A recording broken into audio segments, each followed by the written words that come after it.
E aí pessoal, tudo bom com vocês? Então nesse vídeo aqui eu vou estar respondendo junto com vocês uma prova de concurso que eu fiz na metade de agosto. Esse Dentista Estuda então vai ser um pouquinho diferente, porque eu não vou passar nenhum conteúdo para vocês, não vou dar nenhuma aula. Então como vai funcionar o formato desse vídeo? Eu tinha pensado em colocar um cronômetro de 20 segundos no canto da tela para vocês responderem cada uma das questões e depois a gente discutir juntos, né, a tua resposta e para te conseguir comparar com a minha. Mas quando eu fui baixar o caderno de prova, eu percebi que o caderno que eles disponibilizaram até agora tem todas as questões respondidas. Então para esse vídeo aqui não vai dar de fazer isso, mas mesmo assim eu vou deixar o cronômetro no canto da tela e daí esses 20 segundos vão servir para você ler a questão. E daí depois que você ler a questão e passar esses 20 segundos, eu vou estar discutindo aí a questão contigo e vou falar das minhas respostas, por que eu dei aquela resposta e tudo mais. E só lembrando também que esse vídeo vai ser dividido em duas partes, tá pessoal? A primeira parte é onde eu vou responder a prova de conhecimentos básicos, que vai da questão 1 até a questão 15, que é a prova de português, atualidades e matemática. E daí, no próximo vídeo, eu vou responder as questões 16 até a 40, que vão ser as questões voltadas para odonto. E essa prova aqui, ela tem 40 questões, tá, pessoal? E eu acertei 25 questões das 40. Eu acho que eu poderia ter ido um pouquinho melhor e, inclusive, eu fiquei em várias questões, eu fiquei em dúvida entre uma e outra alternativa. E eu acho que isso no final fez bastante diferença para mim. Eu vou falar disso melhor mais para frente, no decorrer do vídeo. Mas eu fiquei em dúvida entre uma e outra e acho que isso fez uma diferença gigante. Principalmente porque, para mim, que eu acertei 25, para o quarto colocado, tem uma diferença de só 3 questões. Então, o quarto colocado acertou 28. Então, essas 3 questões fizeram uma diferença enorme. E várias coisas aconteceram. Eu fiquei em dúvida, igual eu disse, entre uma questão e outra. Eu li alguns enunciados, depois eu percebi isso, que eu errei por falta de atenção, algumas. Outras eu realmente não sabia, tá? Eu confundi algumas coisas também. Isso, no final da prova, dá uma diferença legal. Mas, em compensação, tiveram algumas questões que eu vou mostrar para vocês que eu não sabia ou nunca tinha ouvido falar, igual a questão número 9, acho que fala de revolta federalista, uma revolta que aconteceu lá no Rio Grande do Sul. Eu não lembrava nada disso, que são coisas do ensino médio, né?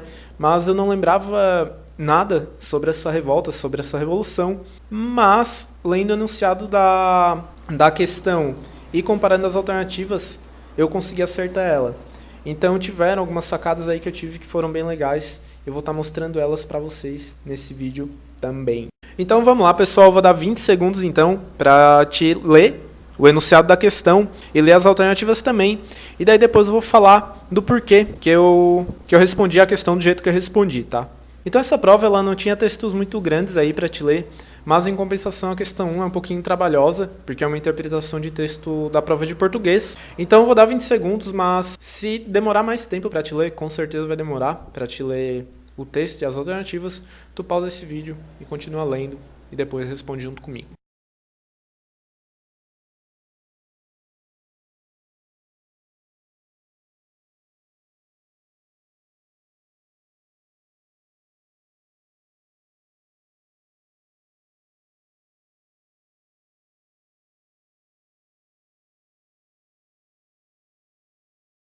Então, pessoal, essa primeira questão aqui, eu vou admitir que eu errei, porque já quando eu comecei a ler esse texto, eu já meio que criei uma crença militante assim na minha cabeça, de tipo, nossa, isso aqui é algo que eu não tô acostumado a ler. É uma escrita que eu não tenho muito tipo de contato com esse tipo de escrita. Então, eu já criei essa crença militante na minha cabeça, e eu acho que isso ajudou eu a ter dificuldade em interpretar esse texto.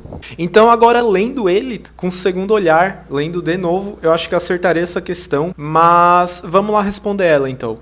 Então a questão 1, ela pede para a gente analisar o trecho inicial do Manifesto Modernista, e eu acho que a primeira alternativa ela é incorreta, porque o autor, na minha opinião, ele valoriza mais a cultura popular durante o texto. E agora que eu li essa questão, inclusive, na hora da prova eu não tive esse raciocínio, mas ele pega a cultura popular e descreve como algo muito rico, muito bonito, muito maravilhoso. Então, a questão 2, a alternativa 2, ela também é falsa, porque a cultura popular tem sim vínculos com a tradição, e o autor ele valoriza isso e não defende que a gente deve acabar com tudo e começar tudo do zero. E agora a gente chega na alternativa 3, que ela é correta. Então, o autor ele valoriza a cultura popular e inclusive ele fala aqui em várias partes do texto: formação étnica rica, a riqueza vegetal, o minério, a cozinha, o vatapá, o ouro e a dança. Então ele valoriza tudo isso. E a alternativa 4 fala de uma popularização com amparo na realidade, ao invés de erudição. E essa alternativa eu acertei, tá? Porque eu assinalei, nessa questão aqui eu assinalei a letra B, 2 e 4, mas eu errei a letra D, 3 e 4. Mas essa alternativa eu acertei por causa do primeiro parágrafo, que ele fala que a poesia existe nos fatos. Então a popularização vem com amparo na realidade, em vez de erudição, e isso é correto. E agora, pessoal, a gente vai para a questão 2, que fala sobre o primeiro parágrafo do manifesto. A interpretação mais acertada é de que? Vamos lá, 20 segundos aí para te ler e pensar um pouquinho sobre.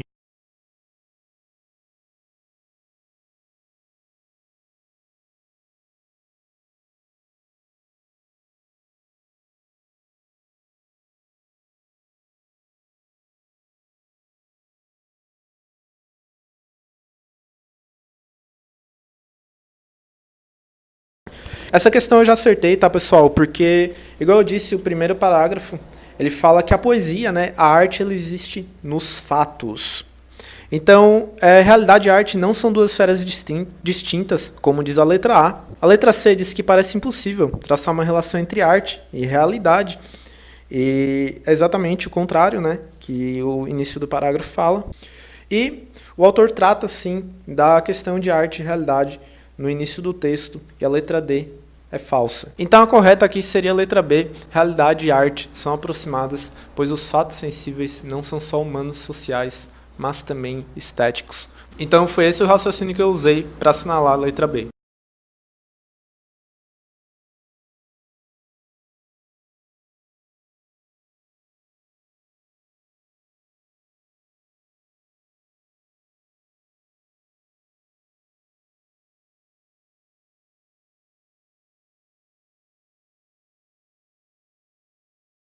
Então a questão 3 ela pede sinônimo de submerge. Acho que essa questão foi uma das mais simples da prova de português. Foi bem tranquila de responder. E a letra A, emerge, é falsa, porque emerge é algo que aparece. Daí a letra B também é, porque boia é algo que fica boiando. Daí a letra C, emerge, é algo que afunda, né, vai para baixo ali, da água. E a ancora, na minha opinião, ancora, o significado de ancora eu tenho como algo que fica ancorado, que fica parado. Então não tem nada a ver. Letra C, a resposta emerge. Então, agora a gente vai para a questão 4, é uma questão de figura de linguagem, e vamos lá, 20 segundos.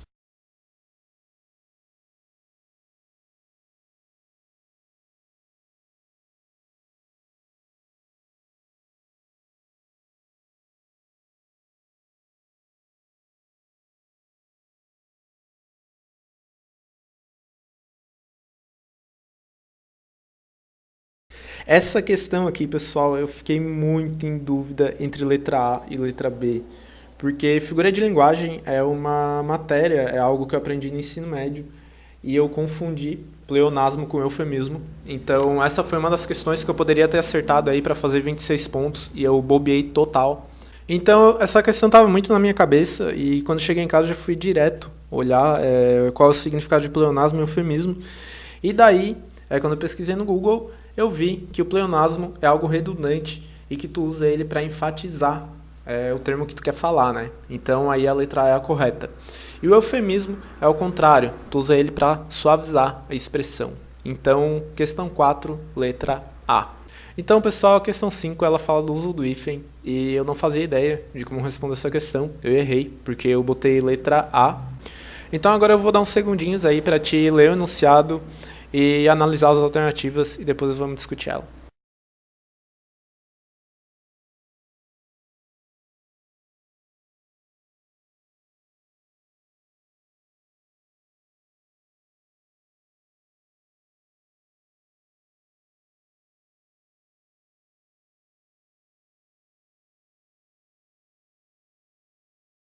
E é claro que eu pesquisei agora, antes de fazer esse vídeo para ti, e existem algumas regras que tu tem que ter na cabeça do uso do hífen quando se tem prefixo, né? E o prefixo, no caso dessa questão, é alto. Então são 4 regras no geral, mas tu precisa saber 2 delas para responder essa questão. E a primeira dela é que tu usa o hífen diante de palavra iniciada por H. E por isso que a letra C é correta, porque a palavra hipnose começa com H. E a outra regra que tu precisa saber para eliminar todas as outras alternativas é que tu não usa o hífen se o prefixo terminar com letra diferente daquela com que se inicia a outra palavra. Então, autoadesivo, autossugestão e autorrespeito se eliminam por causa disso. E agora, pessoal, a gente vai começar a prova de conhecimentos gerais e atualidades. Mas, por enquanto, eu respondi 5 questões, e das 5 questões eu só acertei a 2 e a 3. Então, a porcentagem de acerto está em 40%, não é uma porcentagem boa, mas vamos ver aí o que me fez melhorar no decorrer da prova. Só que para atrapalhar um pouquinho mais a minha pontuação, eu ainda errei a questão 6. Então, vamos lá, 10 segundos no relógio para te ler e pensar um pouquinho.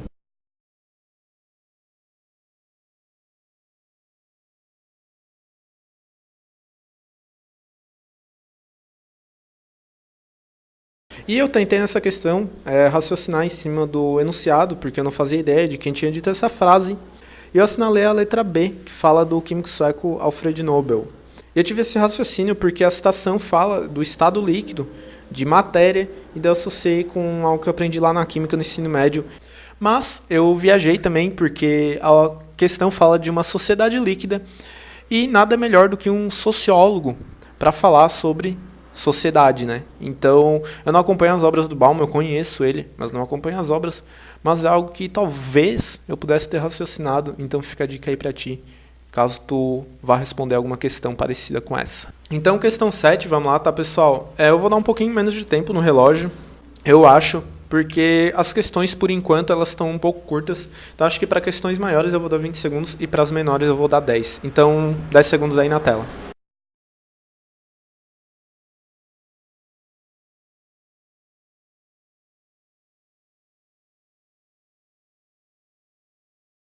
Essa questão aqui eu não sei muito o que falar dela, tá, pessoal? Mas foi uma questão que eu acertei porque eu moro em Santa Catarina, então a Guerra do Contestado é algo que a gente estuda bastante no ensino médio, então eu já tinha na minha cabeça que era uma briga territorial aí entre Paraná e Santa Catarina. E questão 8, outra daquelas questões aí que outros sabem, outros não sabem, então vamos lá, 10 segundinhos.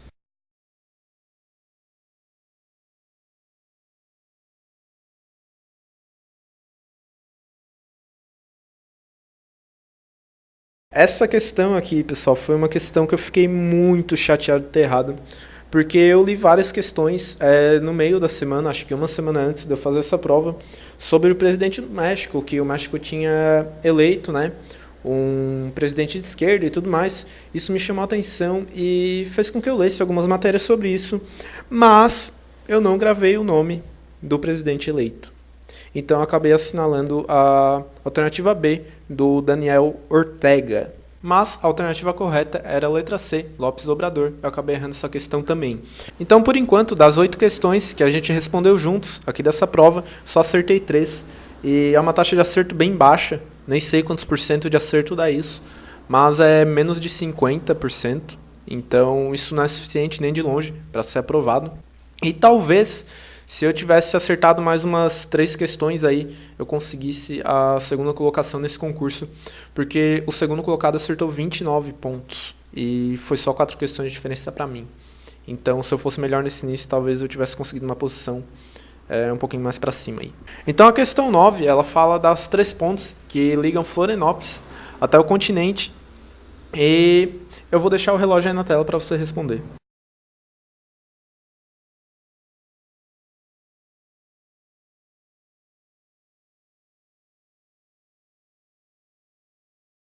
Eu não sei se você acompanha o canal há mais tempo, mas a resposta para essa questão é a letra B, Lauro Miller. Não existe nenhuma ponte que liga, né, Floripa ao continente, que chama Lauro Miller. Eu morei em Floripa pelos últimos 9 anos, então essa questão foi um pouquinho fácil aí de eu responder. Acho que foi a mais tranquila da prova toda, para te falar a verdade. E a questão 10 é aquela questão que eu comentei antes, da Revolução Federalista.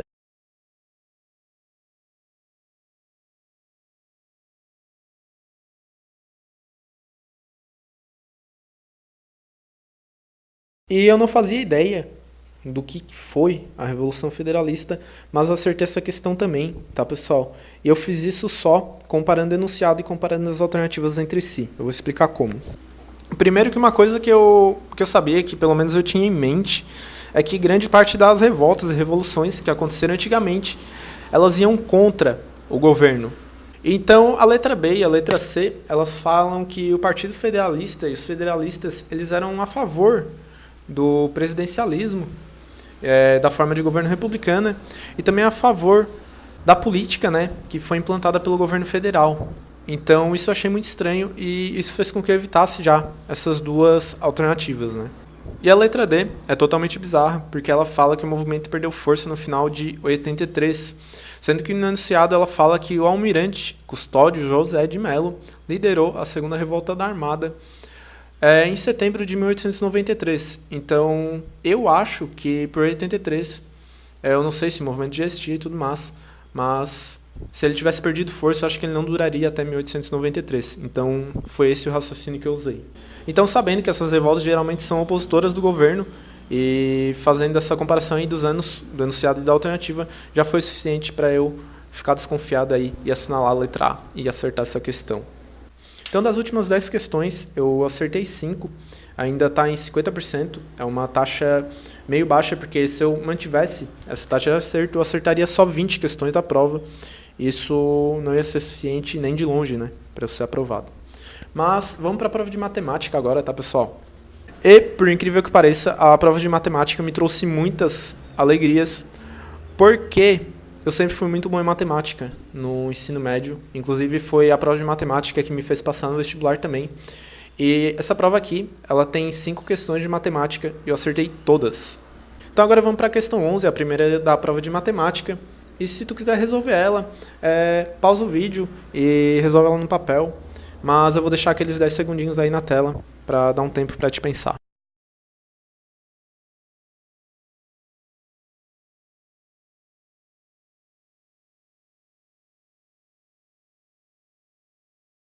Então, pessoal, na questão número 11, a gente tem ali aquela função de segundo grau no enunciado, e ele pergunta qual o valor de x para que o resultado dessa função seja um número primo.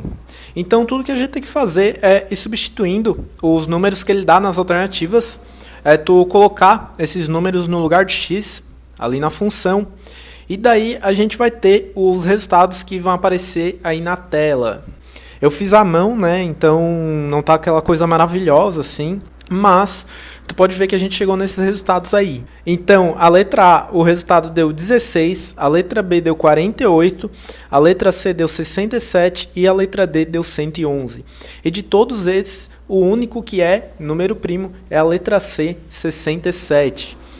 Lembrando que o número primo é aquele número que só pode ser dividido por 1 e por ele mesmo. Então a minha dificuldade nessa questão foi essa, eu não sabia mais o significado de número primo, e eu sabia o que eu aprendi no colégio, assim, lá no ensino fundamental. Eu sabia o número primo de cor até os 50, mas não foi ensinado para mim o real significado de número primo, que é, como eu falei, ele ser só dividido por 1 e por ele mesmo. Então, quando eu cheguei na letra C e D, que são resultados que passam de 50, eu tive que chutar. Mesmo sabendo resolver a questão, eu não sabia qual era o número primo, se o 67 ou o 111. Então, eu chutei letra C, o resultado 67, eu acabei acertando na sorte essa questão. Então, agora vamos para a questão 12, tá, pessoal? A questão 12 é a mais difícil de toda a prova de matemática, porque ela fala de juro composto, mas eu vou deixar aquele relógio aí na tela, depois eu respondo junto com você.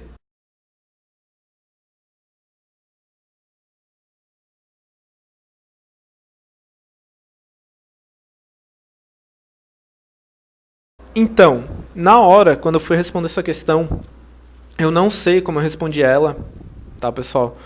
Mas eu fiz contas básicas de juros simples para começar, que não era o juro incidente, e eu cheguei ali na resposta próxima de 475, tá?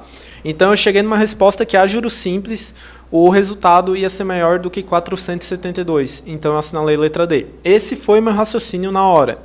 Só que hoje eu sei responder essa questão de uma maneira bem mais correta.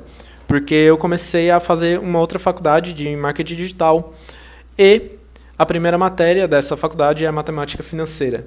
Então eu vou deixar aí na tela as contas que eu fiz para responder essa questão aqui de um jeito mais técnico para vocês. Então essas fórmulas que eu usei é C é igual a M sobre I mais I elevado a N. Essa fórmula que eu usei é uma fórmula de juro composto, tá, pessoal? Então C é o valor que a gente tem, M é o montante que a gente quer obter, né, que é o valor final. Daí o I é a taxa de juros e o N é o período pelo qual o dinheiro está aplicado. Então, substituindo tudo isso na fórmula, na primeira fórmula, né, a gente chega ao valor de 1.658,29. E daí, substituindo na outra fórmula, a gente chega ao valor de 2.517,06.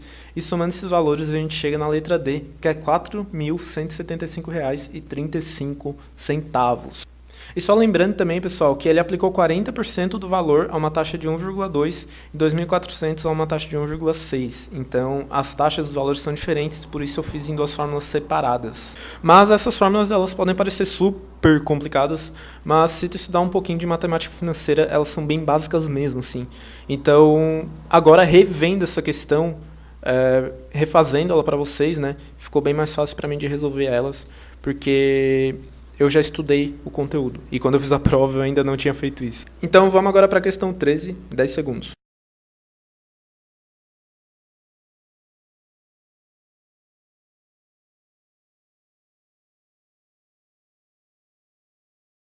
Essa questão eu achei ela bem fácil de responder, porque é uma questão simples e dá pra gente responder ela montando uma função bem básica, que vai aparecer na tela, agora para vocês. Então, o custo da produção da empresa é de 15 por peça produzida, mais 1.500 por mês. Então, a gente pode fazer uma função de 15x, onde o x é o número de camisetas, somado a 1.500 de custo fixo. E daí, isso aí vai dar, né, no custo mensal dessa empresa. E daí o valor, né, o dinheiro que essa empresa vai conseguir, vai vir do número de camisetas que ela vai produzir.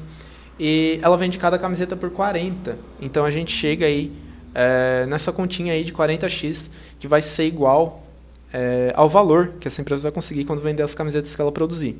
Então, para a empresa não tomar prejuízo nesse caso, o valor da venda das camisetas tem que ser igual ao custo. Então a gente vai chegar na função aí de 40x, que é igual a 15x, mais 1.500. E daí a gente chega na letra A, que é 60 peças.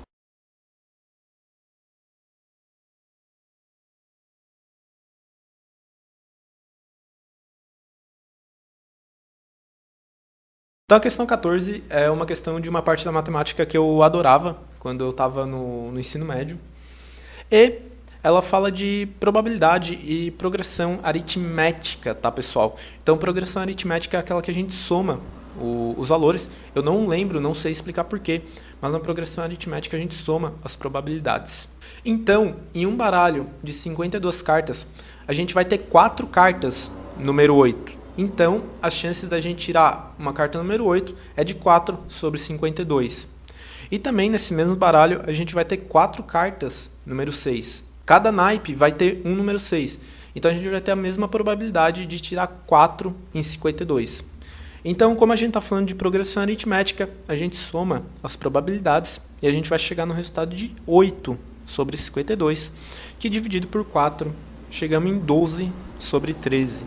Então a resposta para essa questão é letra D. Então agora a gente chega na última questão que eu vou responder aqui, tá, pessoal? Porque eu vou dividir esse vídeo aqui dessa prova de Uruçanga em duas partes. Nessa primeira parte eu respondi, né, a prova de conhecimentos básicos. E na próxima parte eu vou responder a prova de conhecimentos técnicos, né, que daí vão ser direcionados aí para odonto.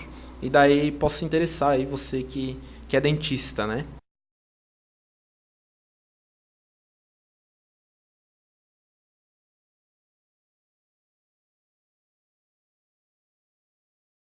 Mas vamos responder essa questão, então. É uma questão que eu achei ótima, assim, sabe? Eu adorei responder essa questão, porque além de estar fazendo marketing digital, eu também ando estudando um pouquinho sobre investimentos. E uma técnica, né, uma estratégia de investimento é tu fazer preço médio de ações. Então, quando eu olhei essa questão, assim, me veio um sorriso, acho que eu sorri, assim, quando eu estava fazendo a prova, porque foi uma questão muito gostosa aí de ter respondido. Então, tudo que a gente tem que fazer nessa questão é multiplicar, né, o número de ações compradas pelo valor, e daí a gente vai chegar nos valores totais que estão aparecendo aí na tela. Então, comprando 90 ações a 10, a gente chega em 900. Comprando 70 ações a 15, a gente chega em 1.050. Comprando 80 ações a 9, a gente chega em 720. E comprando 70 ações a 14, a gente chega a 980. E tudo que tu precisa fazer para saber o preço médio é dividir o valor total, né, que foi investido pelo número de ações. E daí a gente vai chegar nessa continha básica de 3.650 sobre 310, que vai dar R$ 11,77. Então agora, tá pessoal, fazendo as contas aqui, das 15 questões, eu acertei 10. Então, da prova de conhecimentos básicos, de 15 eu acertei 10. Até a questão 8, eu tinha acertado só 3. Então, depois eu mandei muito bem, assim, nessa prova de conhecimentos básicos. E acho que isso me ajudou bastante aí, essa prova de matemática. E então, pessoal, por hoje era isso, tá? Obrigado por acompanhar esse vídeo até o final. Se você fez isso, né? Se você foi guerreiro e acompanhou até a prova de matemática, muito obrigado mesmo, tá? E o vídeo da prova de conhecimentos técnicos de odonto eu vou postar o mais rápido possível, tá? O áudio já tá pronto, a gravação da tela do computador já tá pronta. E tudo que eu preciso fazer é editar. Então eu vou postar esse vídeo aí o mais rápido que eu puder. Então, se você gostou do conteúdo, se inscreve no canal, tá? É um formato diferente que eu trouxe aqui pra você. Mas, além das aulas agora, eu também vou trazer aqui para o Dentista Estuda a resolução de provas de concurso, para que a gente converse aí e tenha essa troca legal aí de conteúdo. Então, se gostou, se inscreve no canal, me segue no Instagram também, eu faço history lá todo dia, eu tô postando 2 a 3 posts por dia, conteúdo lá é mais direcionado para o público em geral, mas lá eu também consigo ter um contato melhor com você, e se tu quiser me mandar uma mensagem, pode me mandar a qualquer hora aí, que quando eu ver, eu com certeza vou estar respondendo ela. Então, muito obrigado, pessoal. Se inscreva e até a próxima. Tchau, tchau.